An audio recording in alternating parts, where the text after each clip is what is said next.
Hello everyone, and welcome back to the channel. Today, we're diving deep into the history of one of Africa's most magnificent landmarks, the vast, shimmering expanse of Lake Victoria. Its story is as deep and complex as its waters, stretching back hundreds of thousands of years. Let's journey back in time, way back to about 400,000 years ago. That's when the basin that now holds Lake Victoria first began to form. It's hard to imagine, but this enormous lake has actually dried up completely, at least 3 times in its history. The last time it vanished was around 17,300 years ago, before refilling to become the lake we know today. Long before any European explorer set foot on its shores, the lake was the heart of numerous vibrant communities. To them, it wasn't just a body of water. It was a source of life, spirituality, and identity. The Bantu people called it Nalubaale, a name steeped in spiritual significance.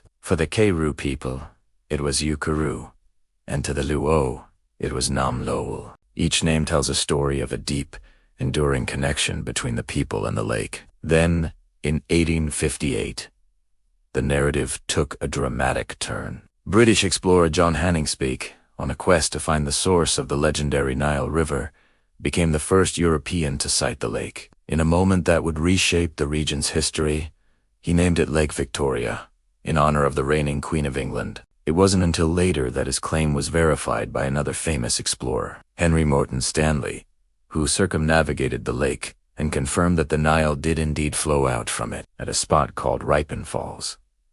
This discovery opened the floodgates to the colonial era. Within just a few decades, European powers had carved up the surrounding lands. The British influence grew rapidly, and by 1902, they had completed a monumental engineering feat, a railway line connecting the port of Mombasa to the lakeside town of Kisumu. This railway wasn't just for transport. It was a tool for transformation.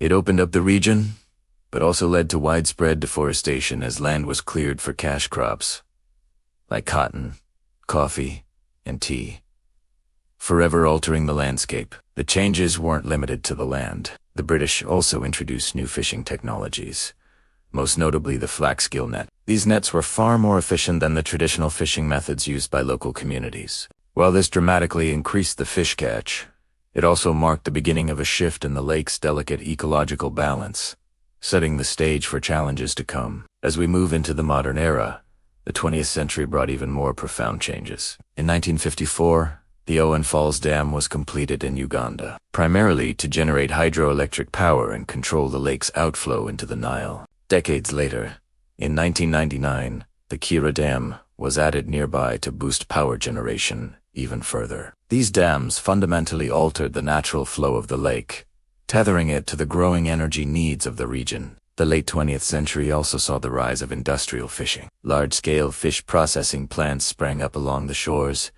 catering to a booming export market. Fish that once fed local villages were now being sent to dinner tables across the globe. This industrial boom came at a heavy price. The combined pressures of overfishing, pollution from growing cities and industries, and the introduction of invasive species like the voracious Nile perch have pushed the lake's ecosystem to the brink. The once clear waters have become murky, and many native fish species have been decimated. Today, Lake Victoria stands at a crossroads. It remains a vital source of life and livelihood for millions, but it is also a symbol of our modern environmental struggles. Efforts are being made to combat the pollution and manage fishing more sustainably, but progress has been slow and challenging. The story of Lake Victoria is a powerful reminder of how human history and the natural world are inextricably linked. It's a story of creation, discovery, exploitation, and now, a desperate fight for preservation. Thank you so much for joining me on this journey through time. What part of Lake Victoria's history surprised you the most? Let me know in the comments